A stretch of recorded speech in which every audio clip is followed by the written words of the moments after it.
Welcome back to a slightly blustery and overcast Silverstone in Great Britain for the second race of the weekend for this BRDC International Trophy meeting. 2026 Wera Tools Formula 4 British Championship certified by FIA. Action coming your way. Cars have been released from the collecting area heading towards the grid for the second race of the weekend. Well, good morning, everybody, wherever you are. Thank you for joining us. Martin Haven and Josh Barrett in a commentary position, waiting to watch the action. And Josh, after a thrilling encounter yesterday, today's race featuring a reversed top end to the field. So the top 12 finishers from yesterday reversed to form today's grid with a few penalties thrown in for extra spice and good measure. Yeah, and that's going to add a totally different complexion to this race this morning. We saw Wherrell was able to pull away in yesterday's race and dominate, really, but there was some great big battle packs behind, and with the reverse grid that should only be a bigger factor today. If you haven't been keeping up with the news online, the result to the race that we had yesterday looks quite different actually to what you would have watched if you were with us on the British F4 and Silverstone feeds. Wherrell, yes, still the race winner. However, the rest of the podium looks different because both Ethan Jeff Hall and Dries Van Langendonck were penalised for separate incidents. So Adam Azari and Jarrett Clark were promoted up to podium positions, and that really changes the complexion of the championship, Martin. Yeah, it does. Ethan Jeff Hall gained advantage by passing off track, so was penalised 5 places. So he ends up down in 6th position with a commensurate loss of points. That still doesn't actually, I think, take him out of 3rd place in the championship, which he gained with yesterday's race. And also dropping down the order, as you said, Dries Van Langendonck, a penalty there for contact right at the very start of the race. He sort of moved right out of his grid spot and made contact with another car and was penalised for that. So has also had a loss of points, 3 points lost from his championship tally, and that actually means that he is still the championship leader, but only the equal championship leader with Lewis Wherrell. So yesterday was a red letter day for Lewis Wherrell, not only dominating the race and winning it, but also tying the championship lead. 17 degrees of air temperature. I think track temperature is hovering somewhere around 22, 23 degrees because of the overcast.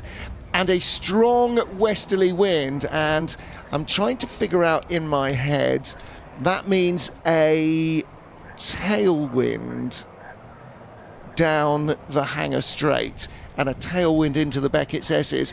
And with small light cars like this that are slicks and wings machines, that could actually have quite a distinct, it's not a 5 or 10 mile an hour wind, it's a quite strong wind blowing down the Hanger Straight, so that could have quite a difference to the balance of the cars. Yeah, that's right, and coming through Beckett's is challenging enough on a good day, and it's been much warmer and less windy in the last 2 days when the cars have been out on the circuit. So it's going to be perhaps the first lap or so will be a voyage of discovery while trying to gain positions if you either qualified badly or if you're on that reverse grid further down the order, with some drivers starting towards the front looking for their first podium in the championship.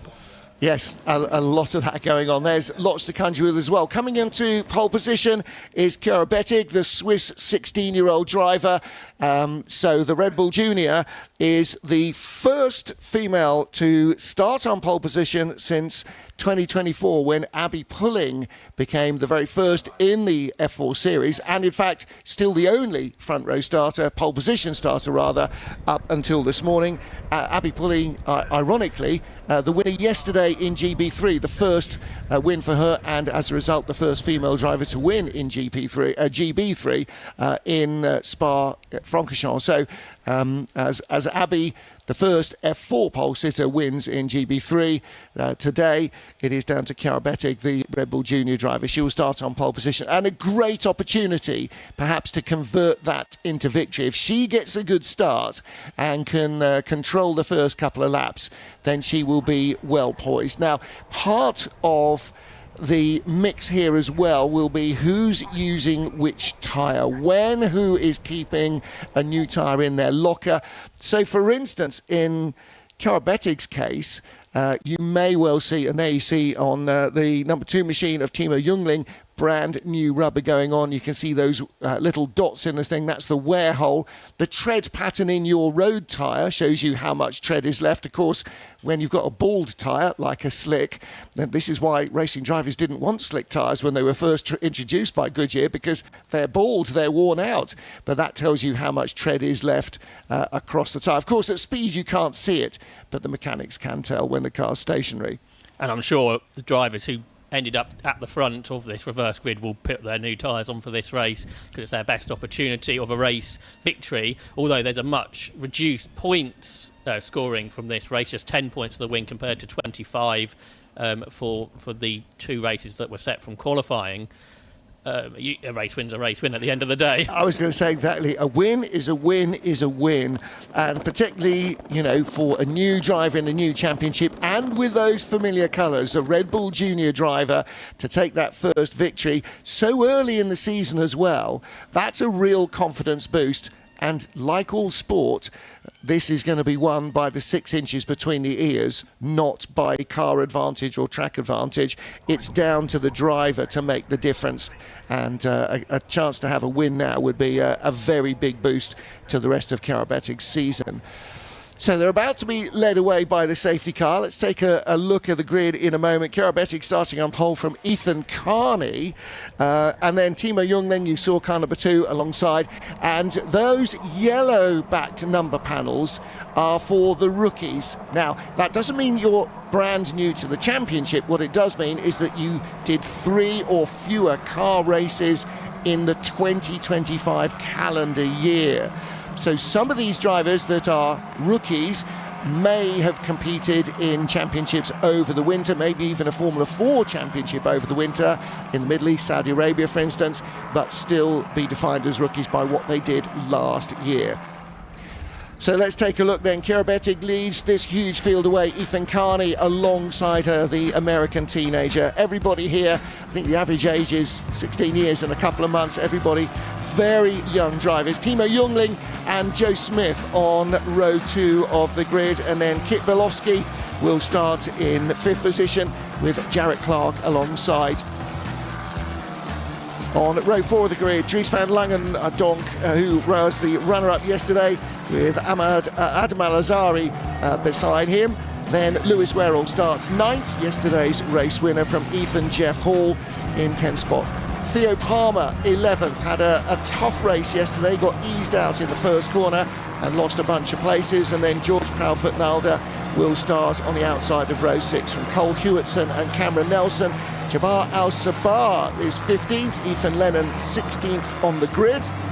And then behind them, you have Cash Felber and Leon Headfors. Tommy Harfield starts 19th, and Hani Sadiq 20th place after a penalty for contact with Emma Felbermayr. The second of the Swedish drivers, Scott Kin Lindblom, will start in 21st with Matti Kobakhidze from Georgia alongside Alba Larsen and Henry Mercier. Ella Lloyd in 25th ahead of Alfie Slater. And then Emma Felbermayr, Roman Felber, Vegard Clementson and Jackson Volney, and the final row of the grid, Daniela Sutton and An Se Sun of China. So that is your grid, with a dozen rookies in the field with those yellow number panels, and the rest of them with more than 3 car races last year. Not necessarily very many more in a handful of cases, just really, you know, almost single digits of race experience in cars, whereas most of them, of course, Josh, very experienced racers, because since they were tiny tots, they would have been racing in karts. Absolutely right. And looking through that grid, so many nationalities on the grid. 18 nationalities have raced in the championship this season as we build up to the BRDC International Trophy, which should be the 3rd race of the weekend. And the grid absolutely represents what that race means. Yeah, real variety of nationalities and backgrounds as well, and a lot of very professional race teams running these cars.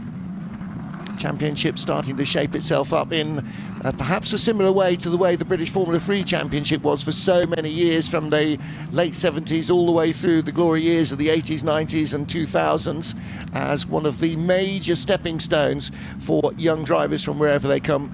And see Sun on the back of the grid, car number 24, will be the final car to make it to the start line, and Chiara Bettig lines up with the wheels in the grid spot, but just very slightly angled away from the straight ahead. She has got the outside line, the racing line, down towards Copse Corner, the traditional first corner on the Grand Prix circuit as was, but she's just looking to maybe squeeze if Ethan Carney, the American alongside her, gets a quick start now. That's a slow-looking car coming towards the grid. Jackson Volney, another of our American drivers. Right, okay, in isolation, he looked like he might have dropped behind the field, but the rest of them are coming behind him. He'll be on the penultimate row of the grid, and the last two cars are following through, Daniela Sutton and Anse Sun. So we are poised to release the field here at Silverstone for the second race of the weekend in this international trophy meeting. Green flag waves, the red lights are on, 5 go on. We had a very short turnaround yesterday, slightly longer hold. Good start from Chiara Bettig, very good start from second row on the grid from Joseph Smith, it looked like, showing his nose, and Bettig gets swamped on the run down to the first corner. She dropped down to third place. Looked like Joseph Smith maybe getting up around the outside of the other front row starter, Ethan Carney, and coming back on one of the two Fortec cars that started up at the sharp end of the grid. And a big lead now for that fast starting car. Looked like Bettig got back to second. It looked like she might lose more than that initially, but then some real change the positions, and that one car that completely lost the circuit. There were 3 or 4 wide at one point, but Bettig still in second from Younglim. But what a start it was for Joseph Smith to take the lead and immediately pull away. Now, we did see a couple of overly ambitious starts yesterday, getting penalised not in F4 but in other categories. Hopefully that was clean, but he certainly really got the car hooked up, slotted between the front row starters, and he's got a handy advantage over Chiara Bettig. Everybody else in fifth, at 21 cars in fifth. Somebody's lost a wing, and 2 cars off, flying through the air, 3 or 4 cars off. And it's Van Langendonck with a rear puncture, so Van Langendonck's not going to score any points, I don't think today. Big launch over the curve from one of the cars. This feels like a British Touring Car Championship reverse grid race rather than F4. Wow, there's some very wild off-track moments there, and for Dries Van Langendonck, Silverstone, and more cars off.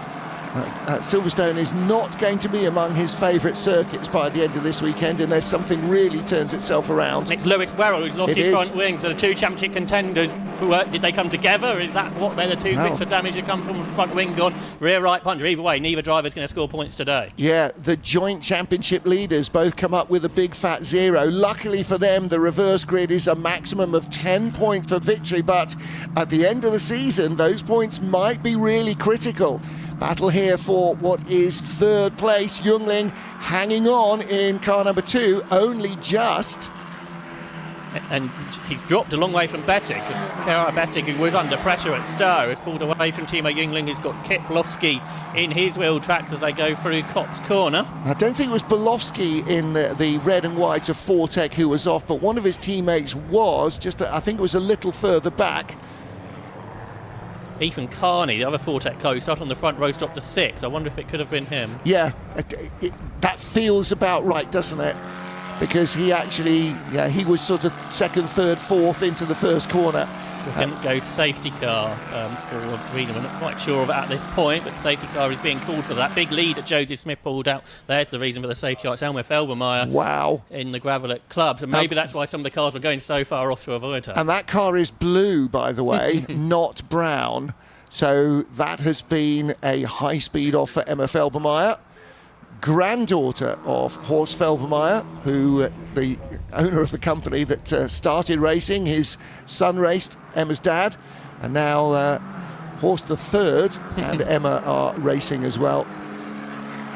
So unusually, Emma taking the single-seater route. The others have all been endurance racers, sports car racers. Look how dirty the track is as they went through Club Corner. There huge amounts of gravel being sprayed off the cars. Well, there's been a secondary incident at Luffield, which has included Alfie Slater in the Baileyton Harding car, and Roman Felber, I think, is the other, the Fortec car that was off there. So we've lost Slater, Felbermayr and Felber, and then for the pit lane were Lewis, Wherrell and Dries Van Langendonck. Wherrell back out with a new front wing, but it's going to be a challenge for him to make any points out of this race, I would have thought. Yes, I think you're absolutely right. What he will get, of course, is just a little bit of the feel of what the circuit is like today with this wind. And that might be really important when we get into the final race of the afternoon, the final race of this International Trophy meeting, where our Formula 4 cars will be competing for that prestigious trophy. The International Trophy first race back in 1949. So we're going red flag. There is too much to be organised, and that's really unfortunate for those who did have incidents in the opening lap, because we will count back only one lap. But that takes us hang to on a nothing, minute. We have only completed one lap, haven't we? So this year there's been a new rule added to Motorsport UK races, where the clerk of the course can do a race suspension, a bit like you'd have in FIA races, where we continue from where we were, or we go back to the original grid. So they've got two choices in race control, and we'll see which choice they go with. Well, now that suddenly means that Lewis Wherrell having a wing back on his car might be really important. And well, Van Langendonck was only a puncture. So again, if we go for a full restart, we have only completed one lap. Van Langendonck didn't come back out of the pits for whatever reason, so whether there was more damage than just the puncture is yet to be seen. Now the cars have been brought a fair way down the start line in single file, but that the deal with the red flag is you return to the grid and await further instructions, and so that's exactly what's happening now. And the further instructions will be deliberated by the stewards and the race officials with the race director, whether we go for a complete fresh restart with the same grid positions as before, or whether we start them behind the safety car in the order in which they arrive at the grid. One works very well for Lewis Wherrell and for Dries Van Langendonck, and one does not. And, you know, with that twist of fate, they are being formed back up in the grid, because Chiara Betti, yes, well spotted, is being sent to pole position. So it looks like we are going for a complete fresh restart. Of course, Joseph Smith's the one who didn't want this to happen. There were many drivers who would like the fresh restart, which they're going to get. But Joseph Smith, who made that good start, got to the front, will be frustrated.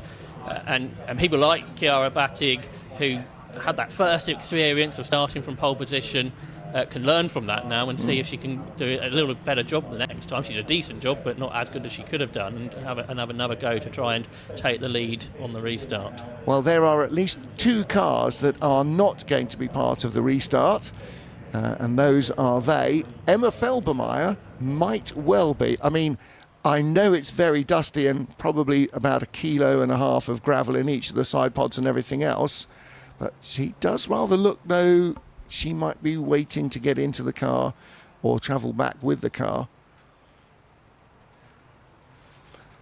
Is the left front suspension damaged? Is that wheel at a sort of slightly odd angle, or is it just an optical illusion?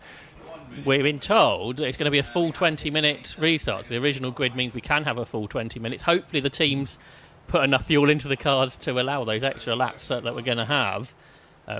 They know that's always going to be a potential situation, but that's good news really from everyone. There's a bit of wiggle room in the timetable today compared to some other race meetings that I feel our lunch already being shortened, don't you? That's right. But I mean, yes, for drivers at this level, every single kilometre, every single race result is going to be really, really important. Actually, it is nice that the race director has the time and the leeway to go, okay, right, let's start this again. Let's give everybody as fair a crack at the whip as we possibly can. Of course, in the end, your fate is what it is, and if you had a good start in race one and you don't in race two, or you had contact in race one, the first start, and you don't in the second, then fortune will smile on you or not. But at least it gives everybody the opportunity of a second clean start. Of course, Whether the clutches are keen on that or not remains to be seen. And as you say, traditionally, what you don't do is brim the tank for a 20-minute race. You put in enough fuel for 20 minutes, an outlap and an in-lap, and whatever is required by the regulations to be left in the tank. You don't have lots of fuel swilling around for no good reason, because fuel is weight and weight does not equal speed. So whether there is enough in the car for another, well, what was 2 full racing laps over the expected race duration, I would possibly question. Which then raises the spectre of everybody having to bring a fuel churn out onto the grid and top off with fuel. So the marshals now trying to make sure that everybody ends up back in the grid positions from which they started. I don't think many cars were in the position where they started after No, that they first weren't. lap. But then, of course, what they have to be aware of is who's not going to be coming. Felber and Slater being prime examples, and Felbermayr possibly as well. They've got team members on the grid as well that can assist with that, so it should be a bit more simple than it might be in other categories. Let's see if we can have a look at the replays initially, I think, of the start. Yeah. So on the right-hand side, Kobakhidze, Ethan Carney not having the best of starts, but enough to get himself in front. But the blue car around the outside from row 2 of the grid, Joseph Smith, electrifying getaway, really got the car hooked up superbly. With the front 2 not quite as sharp away at the lights, took the lead into the first corner. All looks clean enough, sort of, here. I suspect the next shot in the Beckett's S's might be slightly different. This is where it all starts. 1, 2, 3. Where's Emma Felbermayr? Wow, that's a wild ride. Felbermayr just goes straight off. I think she's totally unsighted in the dust. That was quite a wild ride for half a dozen drivers there in Club Corner the first time. Was it Theo Palmer who launched through the air, getting back on, I think? I suspect you're probably right there, actually.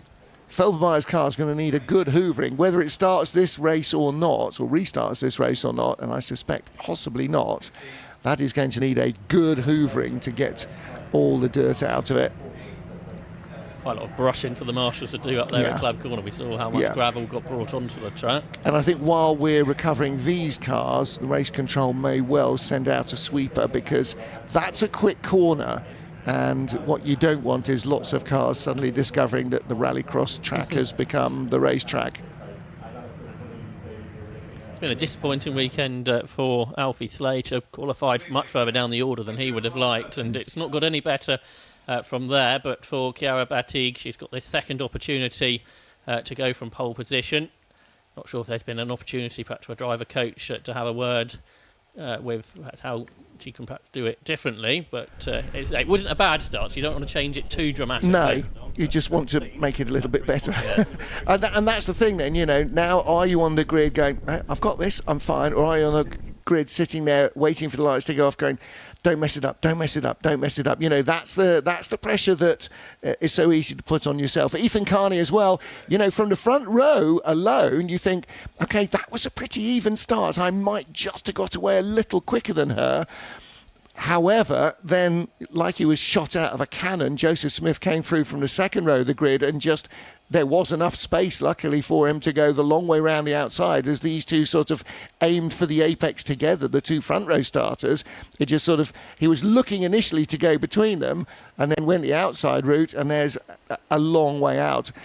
Now, the one problem with cops is if you commit to the outside, you are the one who's going to get rolled out of bed if they drift out wide because there's a little bit of contact. But he got away with that nice and cleanly and absolutely raced away down to Maggots and Beckett's as the comfortable leader. Joseph Smith's obviously good off the line, because I guess that's what triggered everything yesterday when he and Dries Van Langendonck came together. Dries didn't realise how good of a start Joseph Smith had made behind him.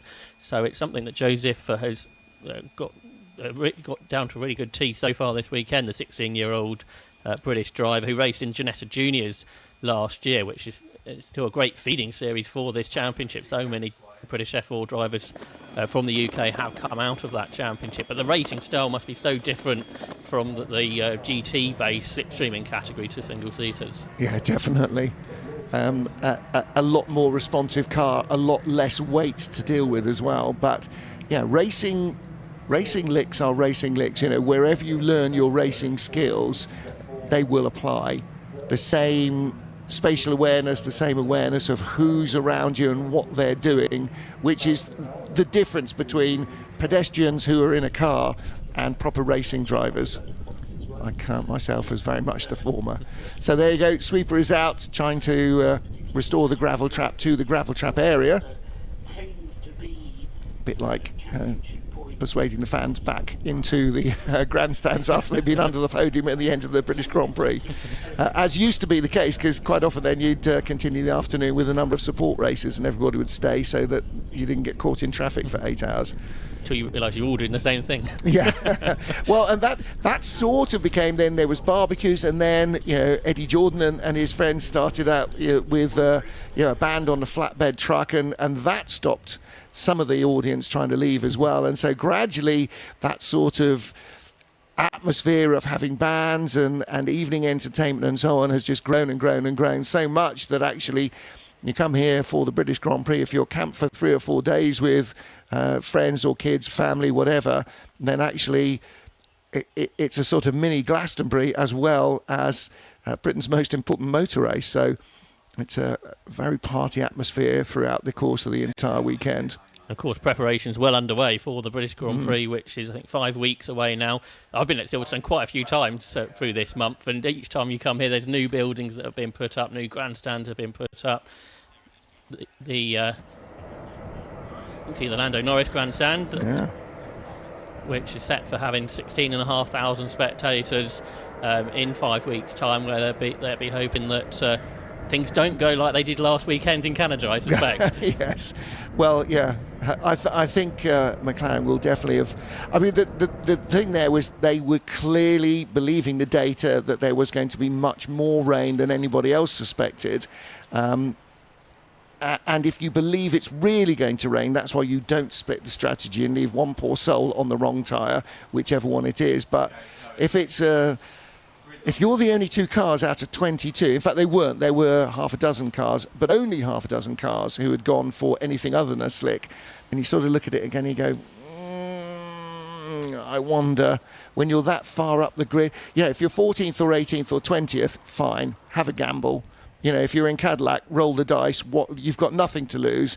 But if you're in McLaren, you're the defending champions, okay, you kind of go with what the cars around you have gone with. See the newly rebranded Jim Clark grandstand there, which many of our spectators at Silverstone have headed to, and it's got a great new painting on the sides, hasn't it, the new grandstand? Yeah, that looks gorgeous, actually. That's really, really lovely. And, celebrating the great Jim Clark, right beside the BRDC suite, so in prime position to watch a lot of the action as well. That's going to be a great viewing point, I think, for the Formula 1 Grand Prix and for the International Trophy later on this afternoon. And it was Jim Clark who won this event in 1963, and that's what later on today, not this race, but the third race of the weekend, our British Formula 4 drivers will be aiming to repeat what Jim Clark did 63 years ago. Gosh, that seems like quite a while, doesn't it? Yeah. So the International Trophy, as we said, first introduced in 1949. Alberto Ascari, the first winner, went on to win the 1950 Formula 1 World Championship, the first ever Formula 1 World Champion officially. And there are 3 spots on the grid right towards the field. Roman Felber not there, Emma Felbermayr's not there, and Alfie Slater not there either. So all 3 of them towards the tail of the grid. Going off, not Jim, but Joseph, Jarrett Clark rather, but a particularly appropriate name, I suppose, in front of the Jim Clark grandstand. Jarrett, one of the 15-year-old drivers on the grid, as you saw there, got both British and Australian heritage. He raced also in Ginetta Juniors, as many drivers did, as we've mentioned, 1 year ago, and learning about Formula 4. He raced in the UAE Championship in the winter, so has got a bit of experience. But yeah, one of the youngest drivers on the grid, Jarrett Clark, and he goes from the 3rd row of the grid this time. What we perhaps should see is that gap there behind him, where Dries Van Langendonck should have been. I think it might well be still a gap in that 7th position spot. We didn't see Van Langendonck come out of the pit while the race was happening, and indeed we missed Van Langendonck out to see Adam Al-Zahari, who should have been alongside him. So it does appear that this race weekend for Van Langendonck just goes from bad to worse. Let's see if the director can get the camera to turn around and look at what might be left. This is where you need a cameraman joystick. Look left, look right. Either way, just don't keep looking at this car. Just need confirmation that Dries Van Langendonck is or is not on the grid. We want to just have a quick look at what may be a gap, 7th on the grid, beside Al-Zahari. All right. In fact, I can see our RF cameraman having to leave the grid right now. So let's see.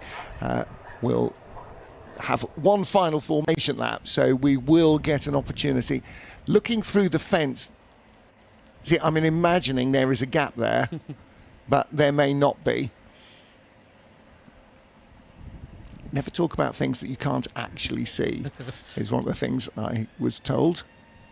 Doesn't stop me doing it, of course, all the time, because there's always speculation about something, isn't there? But cars are ready to go. Yeah, there is a gap. So 1, 2, 3, 4 rows back on the right-hand side of the grid as we look at it behind pole.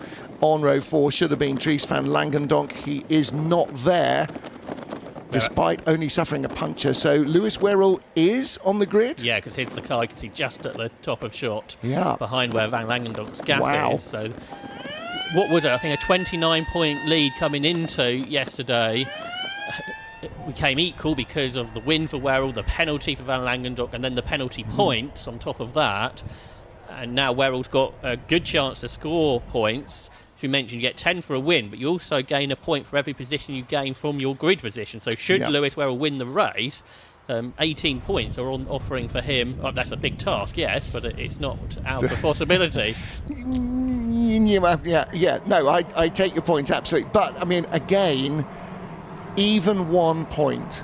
Andy Priaulx always used to say, if you're 8th but could get 7th, go for it. Because you don't want to be sitting in the FIA gala applauding somebody else taking the championship trophy because you didn't take 1 place. Every single spot you gain in every single race is going to be worth its weight in gold, potentially.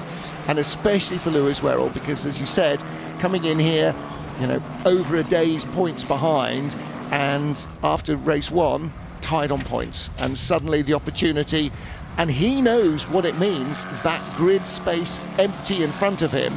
It means he's got a great opportunity for a really clean launch, and the joint championship leader, Dries Van Langendonck, is not going to score anything. So there's 2 things going on in Wherrell's head. I've got a great opportunity to make up ground and gain some points, even 1 or 2, but also I must finish.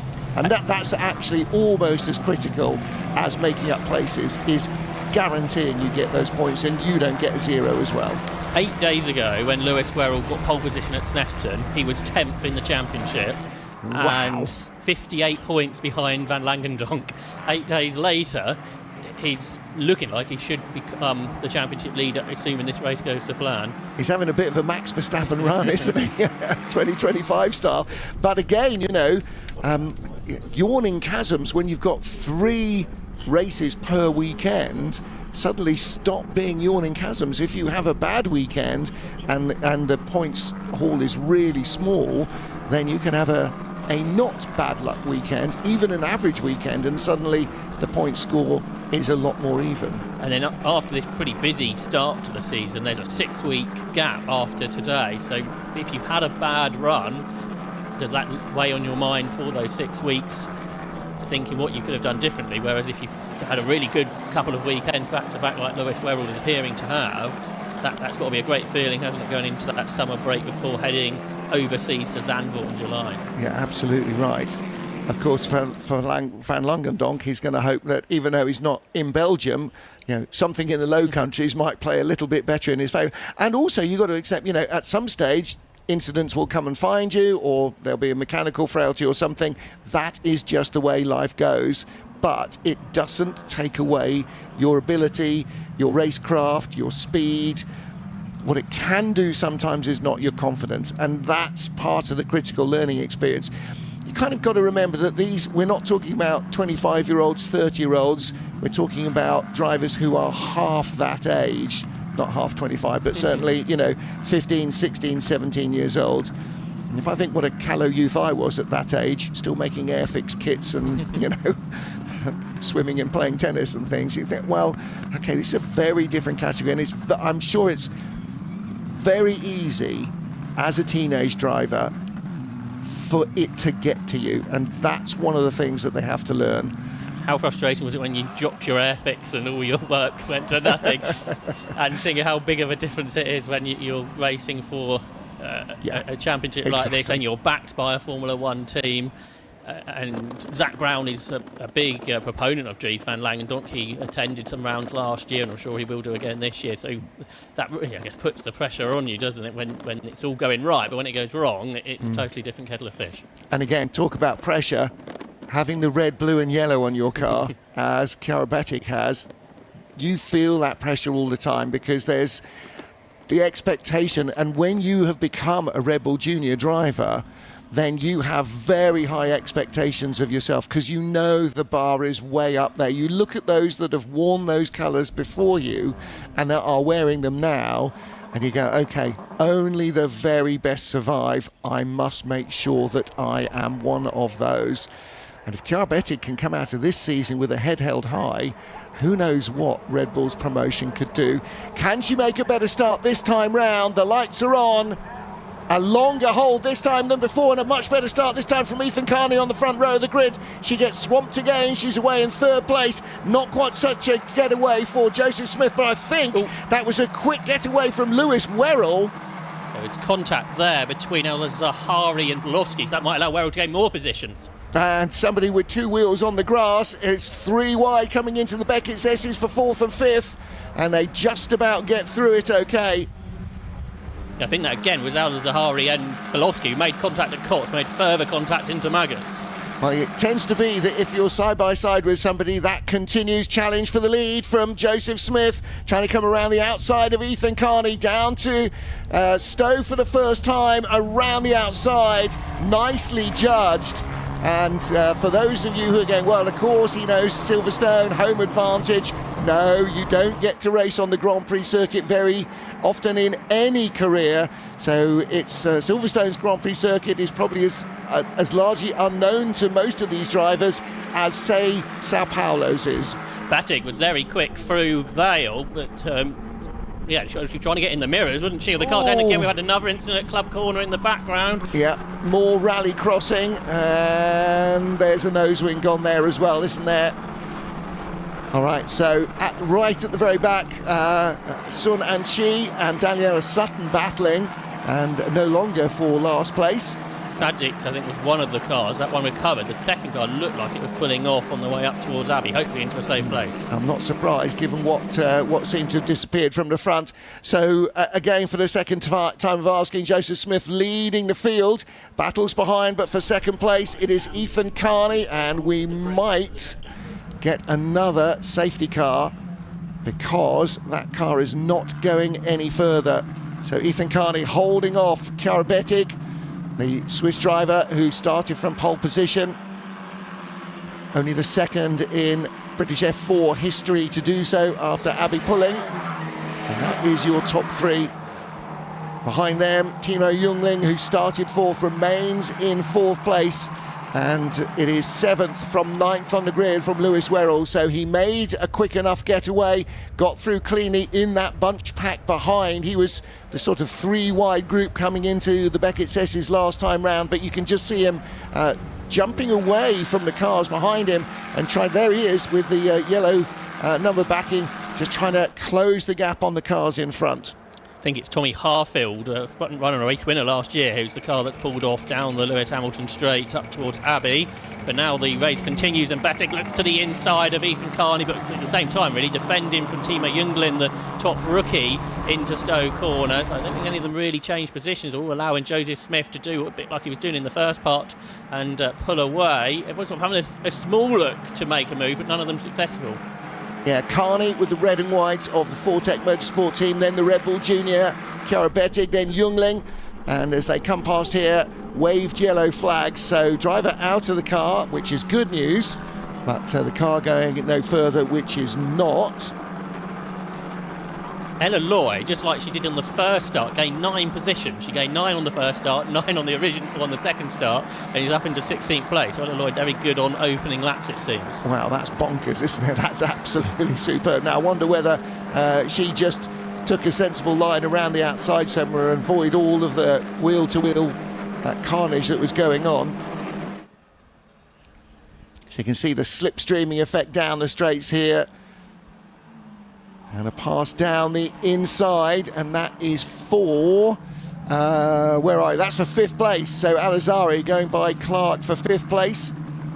And right behind, here comes Lewis Wherrell, car number 10, trying to take advantage on the inside, coming out of Luffield, just gets squeezed there up against the pit wall. Across the curbs. Lewis Wherrell still in 7th place. Chiara Bettig with the fastest race lap now, still in 3rd place, the young Swiss driver.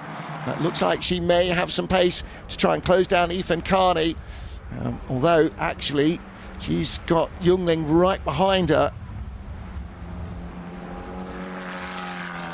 Al-Zahari did make that move on Jarrett Clark, and Lewis Wherrell got extremely close to the back of Clark across the start and finish line, but I don't think he was able to make the move into the super fast Copse corner, although he might have done. Yes, he has. So Lewis Wherrell is up into 6th position now, a couple of positions lost for Jarrett Clark, so he falls into the clutches of the International Trophy pole position sitter George Proudford-Nalder, the Australian, who's there in 8th position.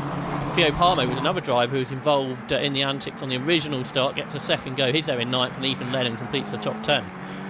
Yeah, so good move by Lewis Wherrell. Important to try and make these moves count. If you get one go at it and it works, then that's great, because the second time you ask, the driver in front knows where you're coming from and what you're planning. Still yellow flashing LED panels through clubs, so no overtaking on the way up towards Abbey, but then green flags for Abbey Curve and around the rest of the track. You see Alba Larsen returning to British Formula 4 this weekend, the Ferrari F1 Academy driver. So it looks like she might be about to lose a place to Leon Headfors, who comes up the inside, the young Swedish driver. Danish driver Alba Larsen stays ahead, in fact. Keeping the nose in front, car number 14. So what about Lewis Wherrell? All over the back of Al-Azhari in car number 3. So Lewis Wherrell with the red highlights, the JHR development car, and he's really looking to try and make the move. He can see these points beckoning in front.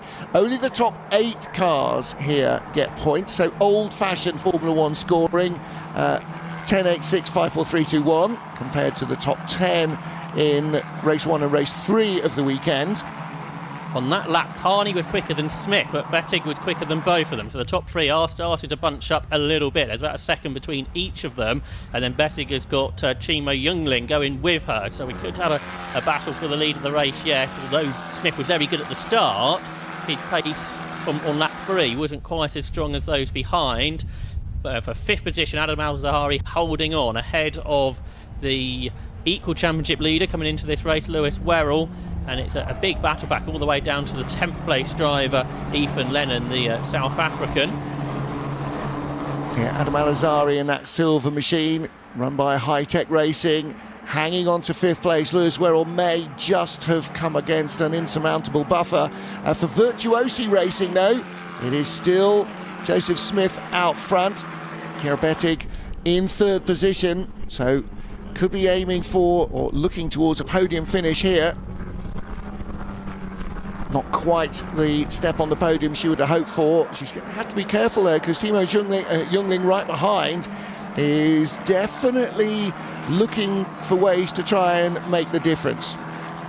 Jungling, a former junior Rotax world champion, so great provenance in karting before moving into car racing this year.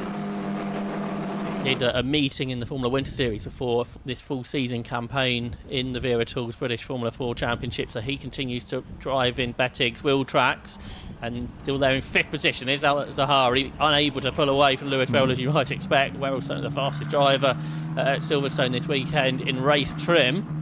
And that gap is growing because Al Zahari is having to defend against Lewis Wherrell. The silver car is dropping away from Jungling in 4th place. You can see the gap is starting to yawn, and so can Lewis Wherrell.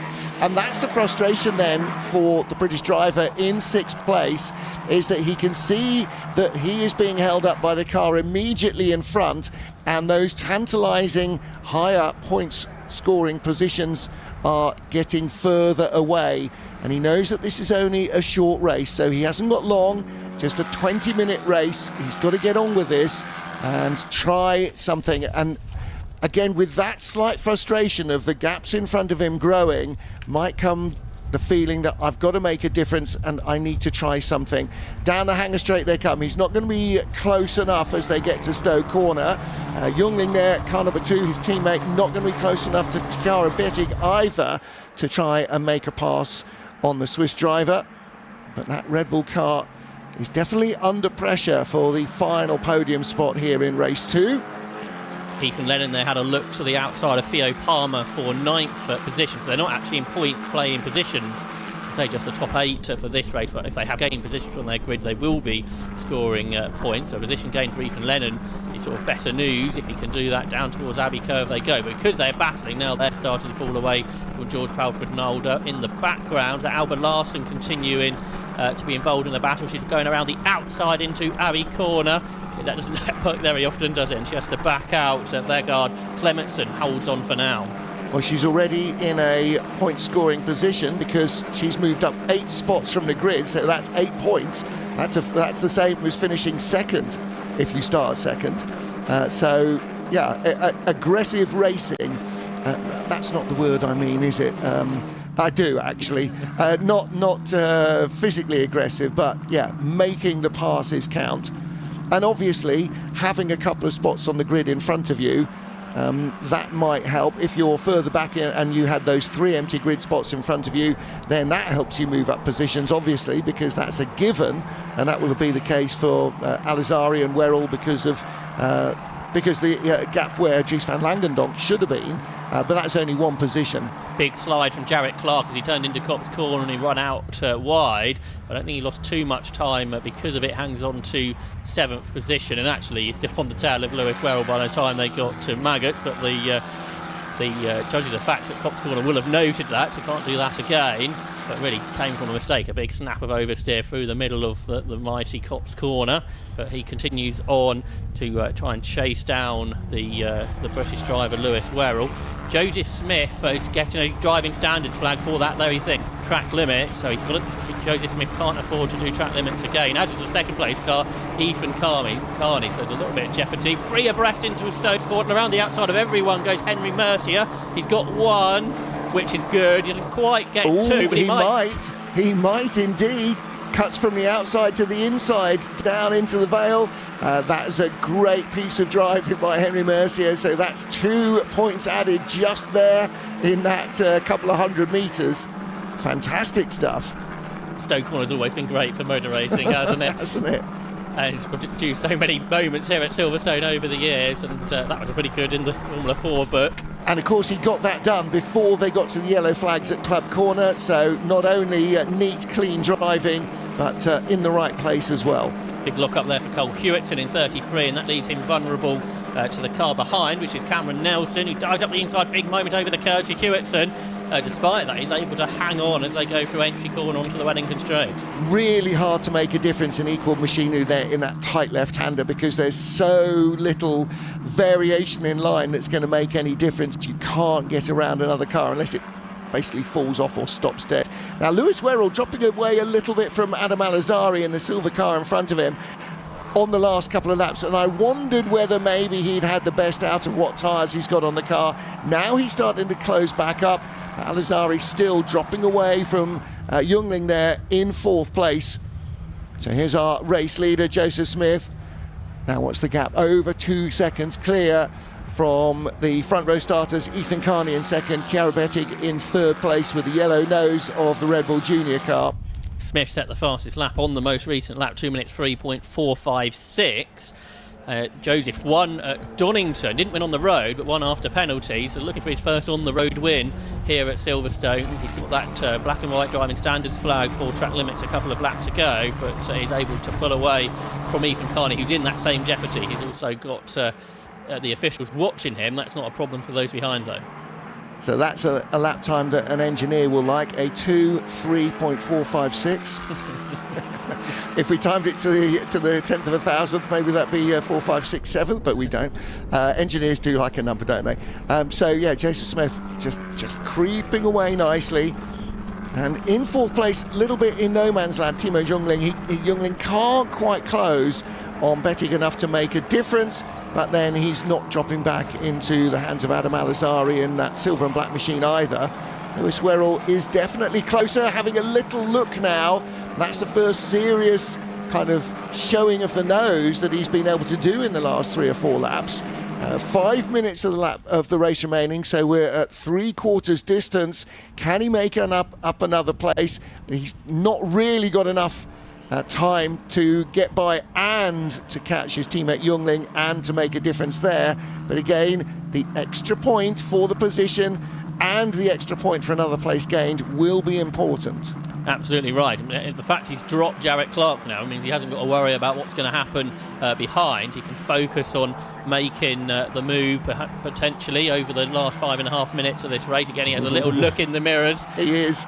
He's doing all the disruptive tactics. That's exactly what you need to be doing. When you're stuck behind somebody, keep feinting, keep showing the nose, and the driver in front will hopefully notice, and suddenly just that fraction of concentration on the mirrors instead of on where their car's actually going allows you to force them into making a mistake. That's how that works, by catching them surprised, getting them out of their natural rhythm and just kind of bringing them back into the moment, rather than being ahead of the car. They're suddenly in the car again, and that's where mistakes happen. Absolutely. I thought Al-Azhari had a bit of a wiggle through the middle of the Beckett's S's, but he seemed to recover it really well before Chapel Curve, and therefore didn't come under the pressure I thought he might have done up into Stowe. Al-Azhari looks pretty quick here because he's starting to close in the gap to Timo Jungling ahead. Well, the reason he had a bit of a moment in the Beckett's S's is he's just set his own fastest first sector, so he is really pushing to stay ahead of Lewis Wherrell to try and make sure that he hangs on to this 5th place, and as a result I think just very slightly asking more than the car has got. Now of course that's a good thing in a racing driver, to be forcing the car to do things that it really doesn't think it wants to. Lewis Wherrell with a little lock up there, and again that shows how tight, although the gap remains fairly static, these two driving absolutely to the maximum potential of their cars. Yeah, and these were the top 2 in the results yesterday. Al-Azhari ended 2nd, Lewis Wherrell the winner, so certainly 2 of the drivers on form this weekend and picking up great points, not just yesterday, but in this race with the amount of positions they've gained. Yes, Al-Azhari didn't get to stand on the podium. He inherited 2nd place from 4th position because of a couple of penalties for the drivers in front of him, but yeah, in the end, it's the points that make the difference, and it will be added to here as well. So 3 minutes to go, so this will be the penultimate lap for the leader and the penultimate lap for everybody else by that definition as well. Bettig's been creeping back towards Ethan Carney. On the previous lap she was a couple attempts quicker, but Timo Jungling doesn't leave her alone, he's going with her, so both of them catching Carney together. So you've got the American, the Swiss and the German Brits are there in 4th position as they turn their way through Chapel Curve. They're close to one another, Martin, but not quite close enough to make that challenge. And not quite close enough really for the slipstream of the 2 of them to be quicker than Jungling is on his own. If they If they actually really worked together and worked as a towing pair, they would have been on the back of Youngling before. But of course, the problem for Bettig is she's defending or not taking the perfect line, because she's worried that leaving the door open will allow Youngling to have a lunge, and with there could come disaster. And just behind Al-Azhari, well, he and Wherrell not working together at all. Wherrell desperate to try and get by and pick up another place and another couple of points, because with Dries Van Langendonck not starting the race and guaranteed a 0-point score, absolutely critical that Wherrell capitalises with as much as he possibly can. Wherrell's gained 3 places from his grid and the 3 extra points for 6th position, so 6 points on the card. Big dive up the inside and wants to avoid contact, because everyone knows the stewards are watching what's happening this weekend and throughout the season, so made sure he avoided contact there, Lewis Wherrell, but equally wants to put the pressure on, and now he is in the slipstream heading up to Brooklands. Well, he's really putting the pressure on, showing his nose there. When somebody's coming inside you there, you really feel it. And down here into Brooklands, he's alongside, wheel to wheel, big skid as he just hooked the curb on the inside, avoiding contact. And now he is right where he needs to be as we begin the final lap of the race. Joseph Smith already across the line. He's got the fastest race lap at the moment, so he'll get a bonus point for that. But as you say, Wherrell really looking to try and make this position count. He feints again down into Copse Corner, piling the pressure on as they head down to Maggots and then the Beckett's S's. There's your race leader out front by nearly 2.6 seconds from Carney and Bettig is with Carney, or much closer now, just half a second back. And that's because she set the fastest lap just after Joseph Smith did. So Bettig with the fastest lap of the race, a 2:03.2, and getting closer and closer to Ethan Carney. If she can get that bit closer, another car length or 2, perhaps a move into Brooklands is possible, just like we saw that attempt from Lewis Wherrell. Well, now she's close enough. She is picking up the slipstream from Carney in the red and white car in front of her. Lewis Wherrell can't make the move down into Stowe. So is he showing his nose there at Stowe to force a slightly tighter defensive line out of Al-Azhari, planning to make a move down at the end of the Vale? Let's look behind. He's not close enough, and nor is Chiara Bettig. So she's not able to make a move there either. Half a lap left. Joseph Smith's enjoying all the battles behind. He's making sure he keeps his car well within the track limits as he's on that warning. That would totally change the result. Looking for his 2nd win of the season, but the first time as the first person to take the checkered flag. Perhaps more questions about who's going to finish in what position behind, particularly with that lock-up for Carney. Yeah, Carney locks up there. Al-Azhari keeps it neat and tidy. Al-Azhari rather in front of Wherrell. And this is for 5th position rather. So Lewis Wherrell, one last chance really. Not quite close enough, is he? Surely coming onto the Wellington straight, or is he? He thinks he might be. Maybe this is what he's been sizing up Al-Azhari for, and he goes outside, inside. Now this is where he might have a chance to make the move stick this time. Bettig did not get by, so it will be Smith who takes the win. Joseph Smith heading towards the checkered flag. In 2nd place, Ethan Carney. In 3rd place, Chiara Bettig. And weaving across the line from Smith, he takes the win here in race 2. Carney in 2nd, Bettig in 3rd, Youngling 4th, and then Al-Azhari just ahead of Wherrell by 13 hundredths of a second. That was a drag race to the line out of the final corner. Wherrell just not quite close enough to get there. Both Ethan Carney and Chiara Bettig get their first podium of the season. That makes it 17 drivers that have been on a British F4 podium in the first 11 rounds. That's impressive, isn't it? 17 different drivers out of 33 potential podium spots. That is impressive. So, in fact, 17 drivers out of 32 cars in the field. So half the field now have had at least one podium. Some have been a bit greedy and hoovered up a lot more of the rest, but there you go. Yeah, Joseph Smith takes the win, Ethan Carney in 2nd place, and Chiara Bettig in 3rd position. She will have to wait for another opportunity perhaps to claim her first race win in British Formula 4. And for Lewis Wherrell, 5th position from 9th on the grid. So 5th place is 6th place is 3 points, and moved up from 9th to 6th, so that's a 3-point improvement as well, 3-place improvement, so a 6-point score. Again, that's the same as Chiara Bettig will have got for finishing in 3rd place. although she also gets the bonus point for the fastest race lap. So a good race result for her as well in terms of points earning.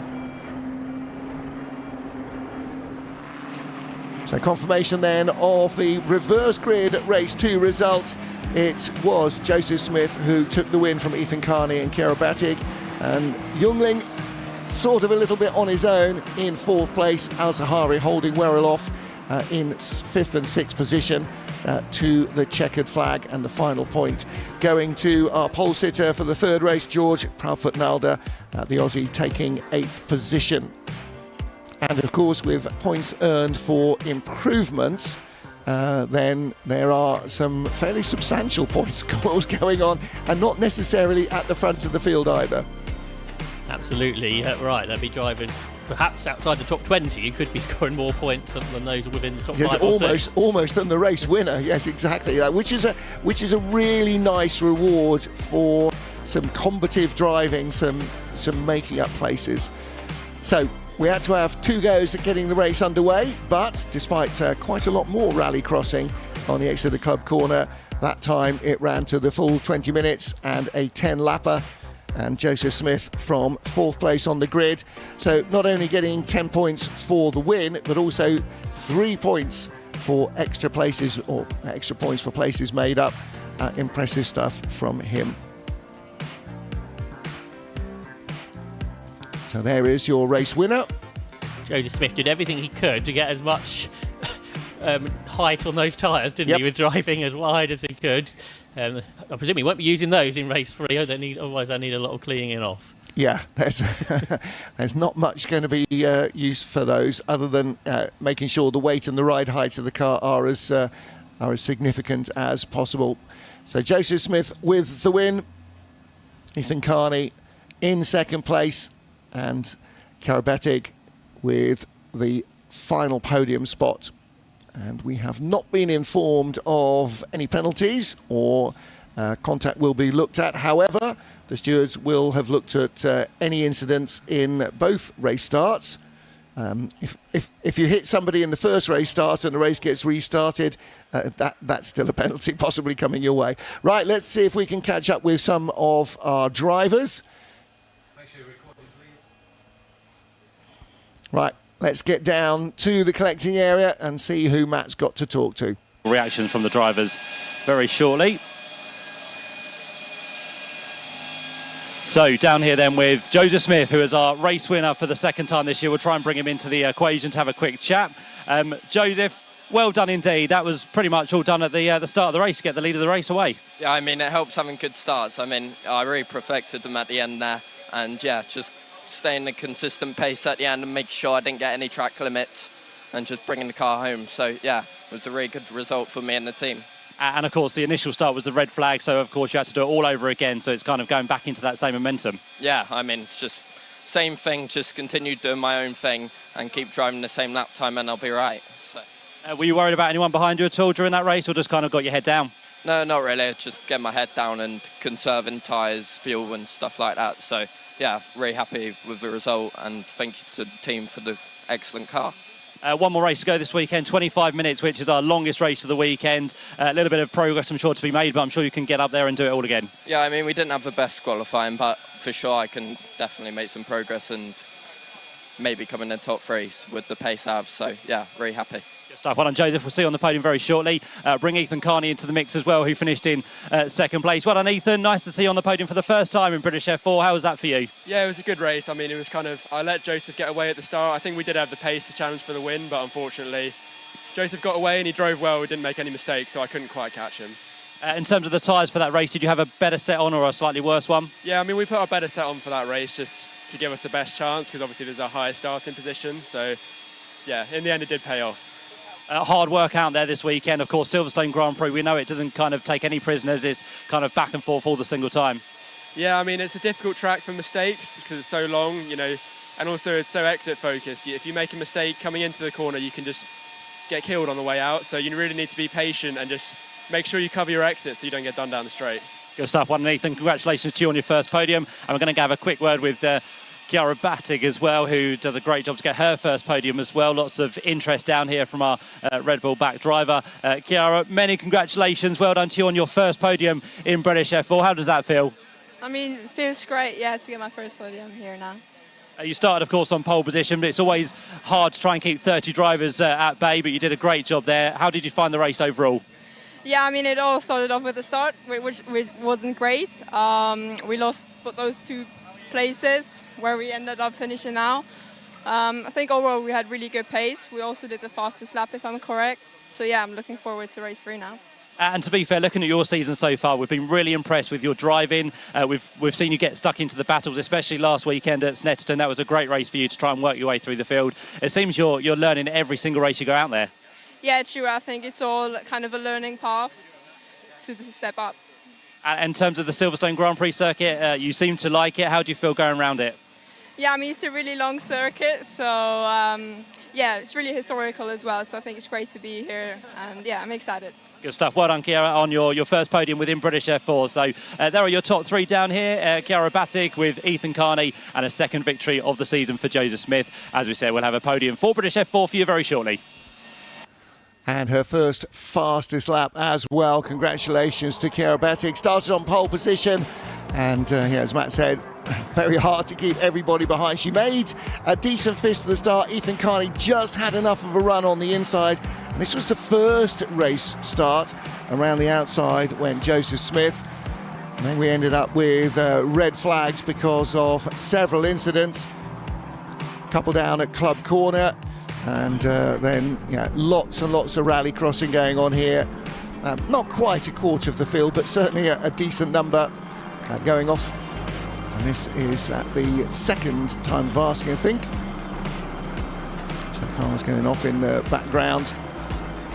That was not the only incident either. So we had 2 other cars stranded which needed recovering. And so for a full restart, those cars that were healthy started again from the grid. This time Ethan Carney making a decent start. Chiara not getting away quite so well. Joseph Smith didn't slingshot around the outside, dropped into second early on, made a move down the run on the first lap to take the lead from Ethan Carney. Again, more rally crossing in the background, not quite so destructive this time, and the race was able to continue. And from that stage, Joseph Smith out front, making the race his own. He had looked at the first getaway as though he was going to be the man who had the pace, and so it proved second time round. Taking the first win of his season. Was pretty dominant as well.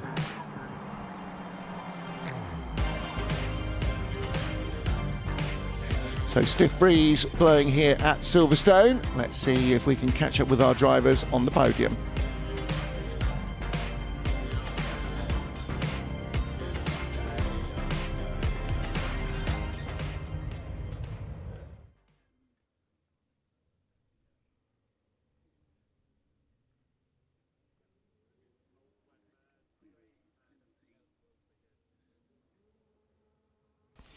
So the podium behind the paddock is ready. See the BRDC building and the BRDC grandstand just over in the corner in the background. And the newly named Jim Clark grandstand looking fantastic. So we have a podium ready to go down here at Silverstone. A wonderful podium we have for you for this weekend. The International Trophy has been standing by all weekend, so do come and see that if you can, if you're here at Silverstone. But we're ready to go then for the presentations of round 11 of the Wera Tools British F4 Championship, certified by FIA. We're going to start with our rookie class, and we're going to welcome up in third place, which is going to be Jeba Alzabar. Well done, Jeba. Congratulations to him. We're going to have Johnny Colby, the sales manager of Safety Rocks, to do our presentation today. So that goes to Jeba. Second place in the rookies, Lewis Wherrell. Many congratulations to Lewis. He goes to the far end of our podium, so he'll pick up the trophy from Johnny as well. And then to the top step of our rookie podium is going to be Timo Junglin. Well done, Timo. A few times we've seen him on the rookie podium this year, so he takes the top step with congratulations from our third and second place drivers. And there is Timo presented with his trophy, and he'll step aboard the top of that with the drivers hopefully gathering together on that top step for a lovely podium together. Nice photo that we get from our rookie drivers down here for the top three. So well done to them. Congratulations. I'll go for another battle in race number 3 of the weekend. We now move on with our top 3 overall in race number 2 of the weekend. We welcome up onto the podium for the first time in 3rd place, Chiara Battig. Well done, Chiara.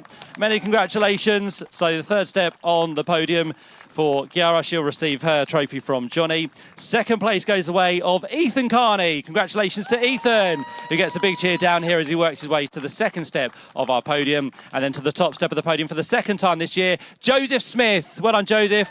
Many congratulations to you. So he'll get his trophy from Johnny as well. And we'll welcome our team representative, the winning team, Virtuosi Racing. Well done to Virtuosi. They received that trophy as well from Johnny Colby, the sales manager of Safety Rocks, and all drivers together onto the top step of the podium, and a lovely photo to bring the podium presentations for what is round 11 of the Wera Tools British F4 Championship, certified by FIA.